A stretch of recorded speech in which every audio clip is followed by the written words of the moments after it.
Hello, students, and welcome back to our YouTube channel Math Foundation by Purva.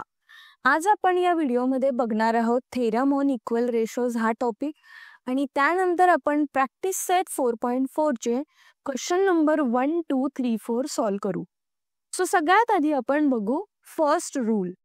हा rule काय म्हणतो की जर तुमच्याकडे दोन रेशोज असतील, पहिला रेशो आहे a/b आणि दुसरा रेशो आहे c/d. हे दोघं पण रेशो इक्वल आहेत, तर तुम्ही लिहू शकतात की a प्लस सी आणि b प्लस डी ह्या दोघांचा रेशो इक्वल आहे. किंवा तुम्ही हे सुद्धा लिहू शकतात की a minus C divide by b minus D. So याला इक्वल टू दिस पण आहे आणि याला इक्वल टू दिस रेशो आहे. सो हा आहे theorem on equal ratios.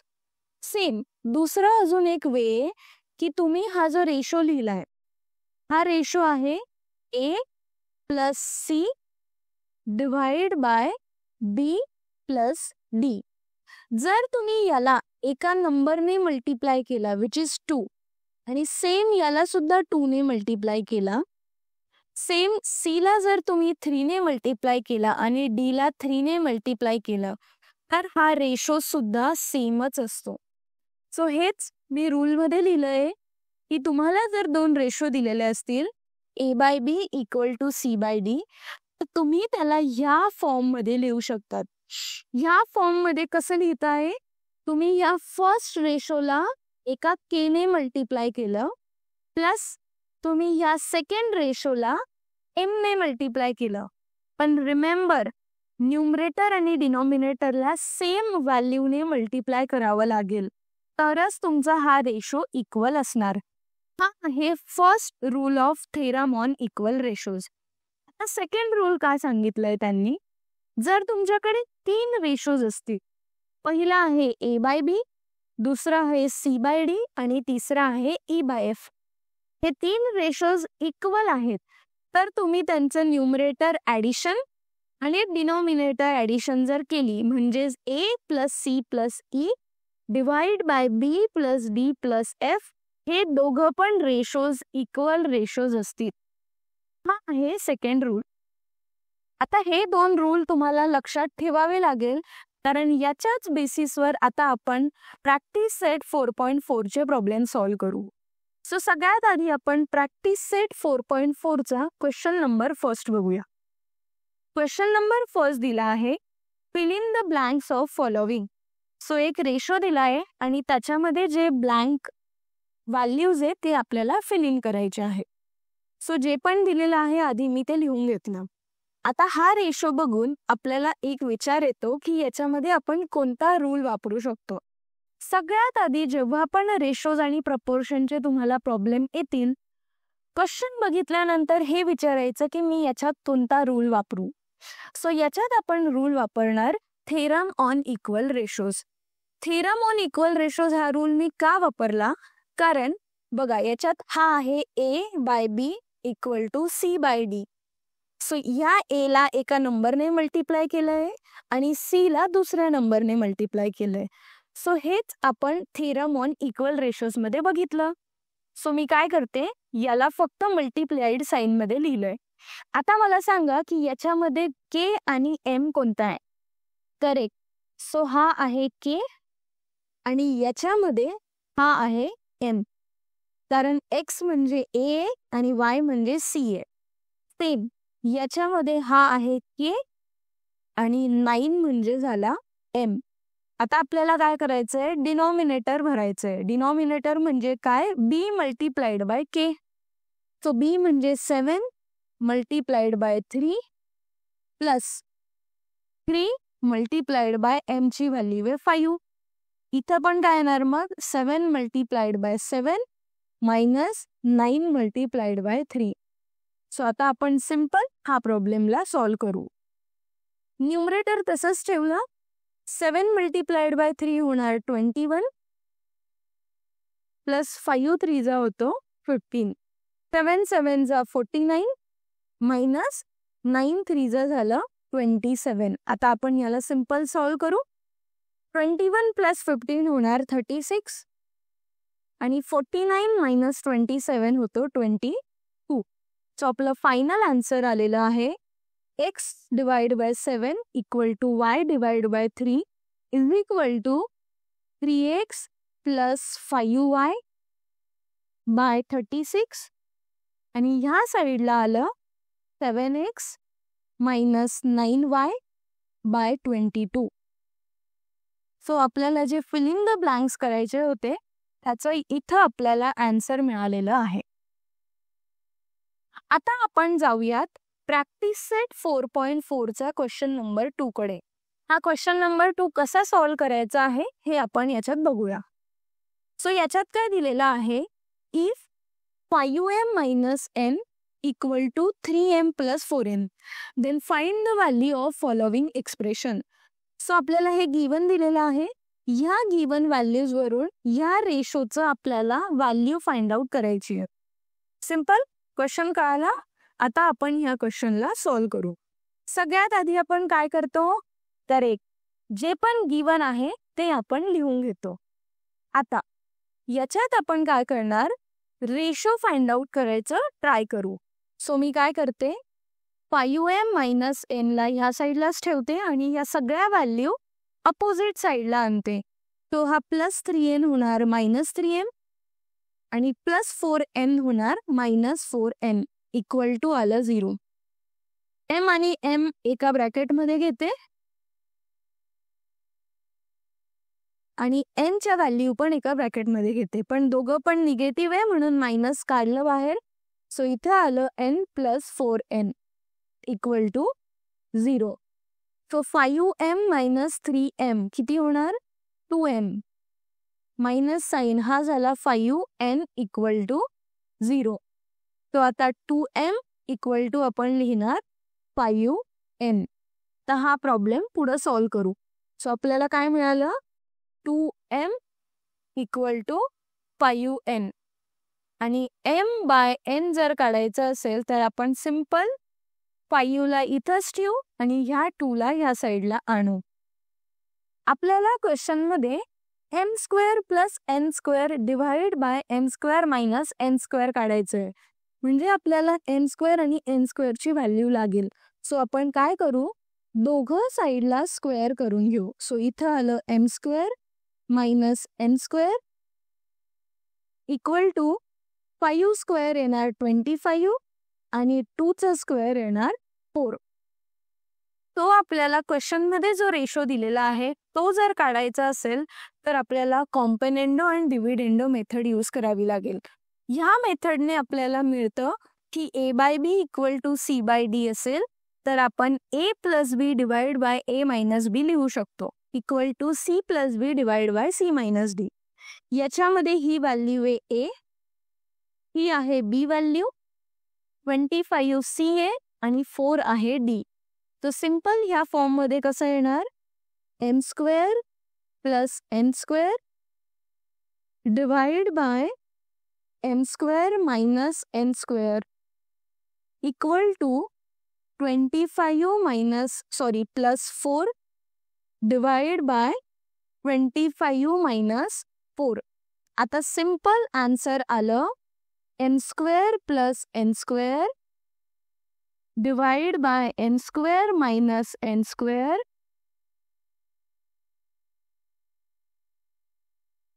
Equal to 25 plus 4 होणार 29 आणि 25 मायनस 4 होणार 21. And this is our answer. सोप्या पद्धतीने आपण हा प्रॉब्लेम सॉल्व्ह केलेला आहे. सो आपल्याला क्वेश्चन मध्ये विचारलं होतं की जर एक इक्वेशन दिलेलं असेल तर त्या इक्वेशन वरून ह्या रेशोची व्हॅल्यू कसं फाइंड आउट करणार, आणि आपण याच्यामध्ये कॉम्पोनेंडो आणि डिव्हिडेंडो रूल वापरलेला आहे. आय होप आपल्याला हा क्वेश्चन कसा सॉल्व्ह केला हे समजलं असेल.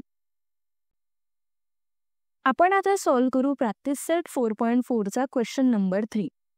तो क्वेश्चन नंबर 3 मध्ये दिलेला आहे, if a y plus z equal to b z plus x equal to c x plus y and out of ABC no two of them are equal, then show that. हे जे दिलेलं equation आहे हे आपल्याला proof करायचं आहे. तो question मध्ये आधी जे दिलंय मी ते लिहून घेतलं.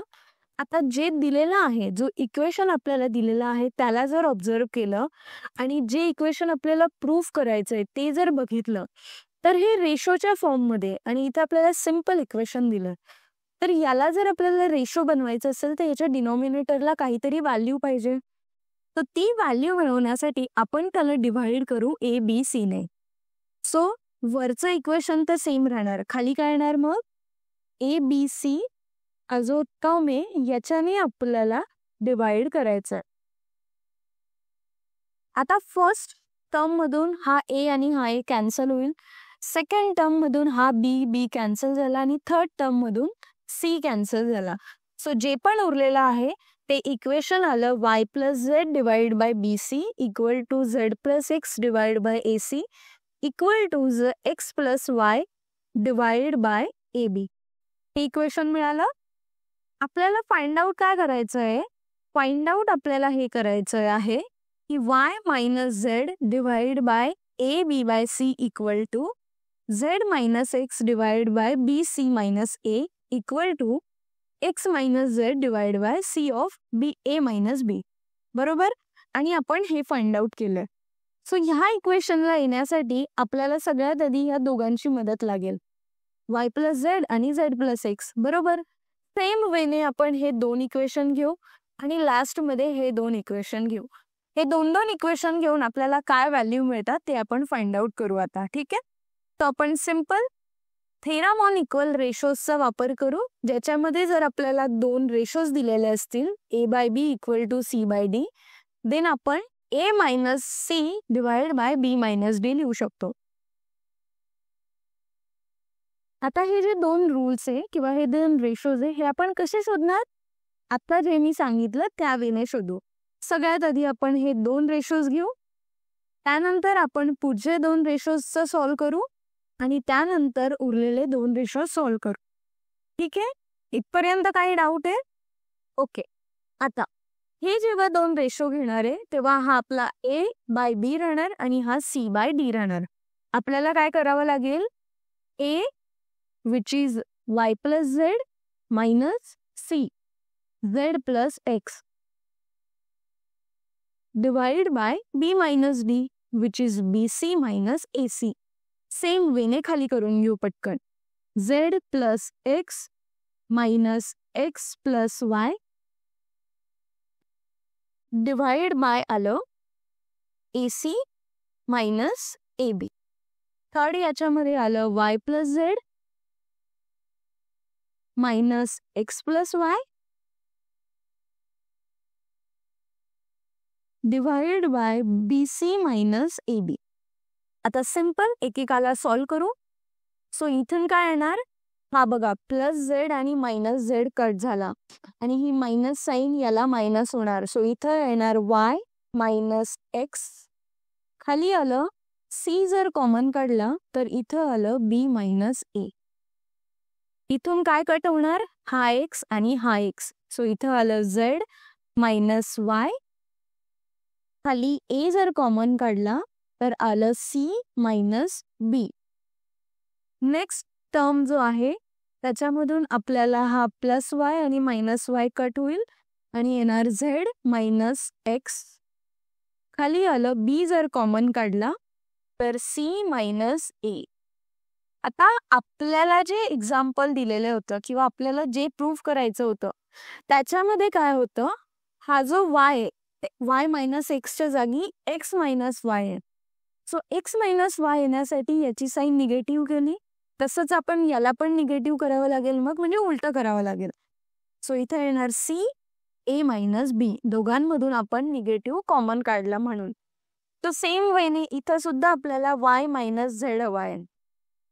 सो y मायनस झेड करण्यासाठी या दोघांची साईन बदलली, तसंच आपल्याला खाली सुद्धा साईन बदलावी लागेल, तर तो होणार B मायनस C आणि हा z minus x upon B C minus A तसाच ठेवू. सो हे आपल्याकडे इक्वेशन आलंय. तो काय आलं, फर्स्ट सेकंड आणि थर्ड आले.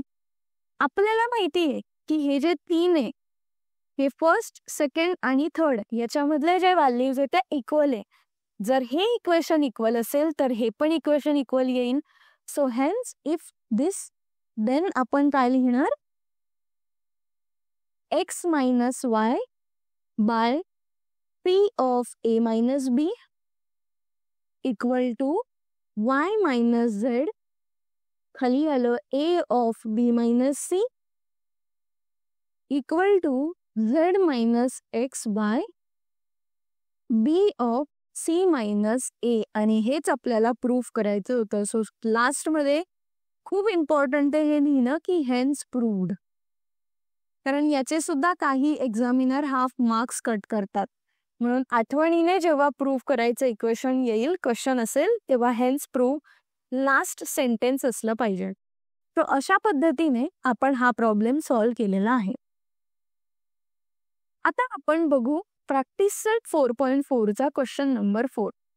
तर ह्या क्वेश्चन नंबर 4चा मी फर्स्ट क्वेश्चन सॉल्व्ह करते. फर्स्ट क्वेश्चन काय दिलेला आहे, सॉल्व्ह आणि एक इक्वेशन आहे. या इक्वेशन मधून आपल्याला x ची व्हॅल्यू फाइंड आउट करायची आहे. सो सगळ्यात आधी जे दिलेलं आहे मी ते लिहून घेते. बघा, इथं 16x² आहे मायनस 20x प्लस 9 आहे, खाली आहे 8x² प्लस 12x प्लस 21. ह्या साईडला दिलेला आहे 4x minus 5 divide by 2x plus 3. जर आपण या साईडला 4x ने मल्टिप्लाय केलं तर ते याच्या बरोबर काहीतरी इक्वेशन येईल. सो आपण काय करू, सिम्पली की जे राईट साईड आहे त्याला 4x ने मल्टिप्लाय करू. सो इथं येणार 4x मल्टिप्लाइड बाय दिस, आणि खाली पण लिहिणार आपण 4x multiplied by 2x plus 3. आता आपण काय करू, या 4x ने याला मल्टिप्लाय करू, मायनस 4x मायनस 5, खाली येणार 4x multiplied by 2x plus 4x multiplied by 3. Simple. Right side solve करू आपण आता. 4 मल्टिप्लाइड बाय 4 होतो 16, x मल्टिप्लाइड बाय x होतो x², 4 मल्टिप्लाइड बाय 5 होणार 20x, तसंच खाली येणार 8x² प्लस 12x. आता काय करणार आपण, थेरामॉन इक्वल रेशोजचा वापर करू. तर थेरामॉन इक्वल रेशोजचा वापर केल्यावर आपल्याला हे कळलं की हा आहे A, याला आपण B कन्सिडर करू, हा झाला आपला C, आणि हा आहे D. आपल्याला A minus C divide by B minus D लिहायचं आहे. सो आपण काय लिहिणार मग, A ची व्हॅल्यू आहे 16x² मायनस 20x प्लस 9, हा झाला A, मायनस C काय आहे 16x² मायनस 20x. सेम वेने खाली येणार 8x² plus 12x plus 21 minus D आहे 8x² प्लस 12x. आता हे ब्रॅकेट मधून सॉल्व करू. सो ब्रॅकेटच्या बाहेर लिहिताना फक्त साइन कडे लक्ष द्यायचं. ही निगेटिव्ह साइन आहे, सो याच्या मधले सगळ्यांची साइन चेंज होईल. तर ते येणार मायनस 16x² आणि प्लस 20x, खाली आलं 8x² plus 12x plus 21 minus 8x² आणि मायनस 12x. आता इक्वेशन वरून कोणत्या कोणत्या व्हॅल्यूज कट होतील ते बघूयात. Plus 16x² minus 16x², minus 20x plus 20x, 8x² minus 8x² plus 12x minus 12x. So उरलं इथं फक्त प्लस 9 आणि खाली उरलं प्लस 21. सो इथं आन्सर आहे 9/21. सो हे जे आपल्याकडे काय म्हणतात इक्वेशन होतं, या पूर्ण इक्वेशनची व्हॅल्यू आपल्याला मिळाली आहे 9/21, आणि तेच मी इथं लिहिलंय. सो गिवन काय दिलं होतं की हे इक्वेशन आपल्याला क्वेश्चन मध्ये दिलं होतं. सो याच्यापैकी ह्या साईडची व्हॅल्यू तर आत्ताच काढली आपण. ह्या साईडची व्हॅल्यू काय होती 9/21, आणि हा साईड आपण तसाच लिहिला.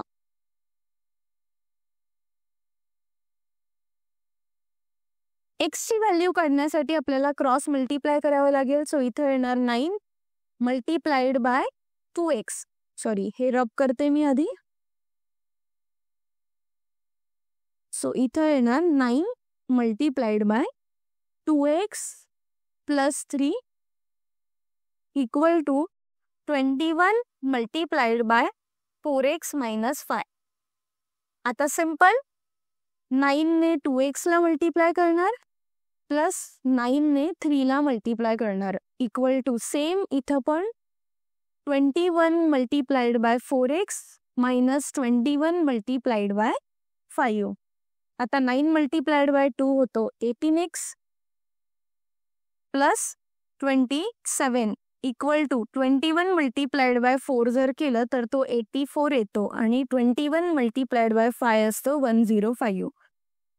सो इथं 18x हा झाला minus 84x equal to minus 105 minus 27. 18x minus 84x होतो 66x आणि ही मोठ्याची मायनस साईन इक्वल टू इथं आलं minus 132. So x equal to येणार minus 132 divide by minus 66. Minus minus sign cut झाली तर 132 डिवाइड बाय 66 इक्वल टू येतं 2. सो फायनली आपलं x ची व्हॅल्यू आली आहे 2. आणि अशा पद्धतीने एवढा मोठा प्रॉब्लेम आपण इथं सॉल्व केलेला आहे. सो मला माहिती आहे हा थोडा टफ प्रॉब्लेम तुमच्यासाठी असू शकतो.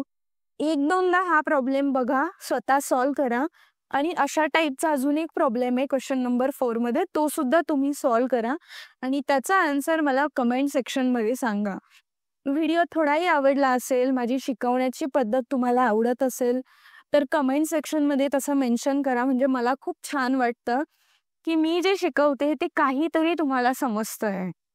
प्लीज चॅनलला सबस्क्राईब करा आणि तुमच्या फ्रेंड्ससोबत सुद्धा हे शेअर करा.